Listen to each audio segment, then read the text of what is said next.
జీహెచ్ఎంసీపై మంత్రి పొన్నం ప్రభాకర్ సమావేశమయ్యారు. వర్షాకాలంలో చేపట్టాల్సిన పనులపై సమీక్షించారు. భారీ వర్షాలతో ఆస్తి ప్రాణనష్టం జరగకుండా చర్యలు తీసుకోవాలని అధికారులను పొన్నం ఆదేశించారు.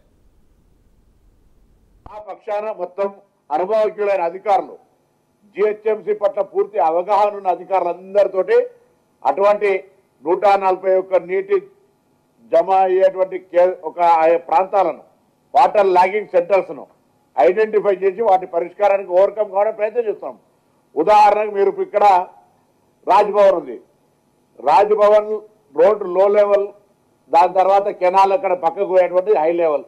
సో ఇది ఒక్కరోజు ఏర్పడేది కాదు, అనాదిగా వస్తూ ఏర్పడేది.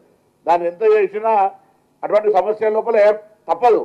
దాన్ని పరిష్కారం చేయడానికి ఇన్స్టెంట్గా సెపరేట్ వింగ్ను ఏర్పాటు చేసినాం కదా. ఆ వింగ్ తోటి ఇమీడియట్గా ఆ ప్రాంతంలో ఇబ్బంది లేకుండా, అన్నిటికంటే ఎక్కువగా జిహెచ్ఎంసీ పక్షాన అందరికీ గట్టిగా ఆదేశాలు ఇవ్వడం జరిగింది.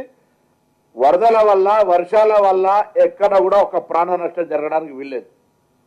అందుకు తగిన చర్యలన్నీ కూడా తీసుకోమని కోరుతా ఉన్నాం. ఎంత ఇబ్బంది అయినా, ఎంత ఆర్థికపరమైనటువంటి భారం పడ్డా అధికారులు అప్రమత్తంగా 24/7 పనిచేసి కూడా ఒక్క ప్రాణ నష్టం జరగద్దు, అన్ని రకాల చర్యలు తీసుకుంటాం.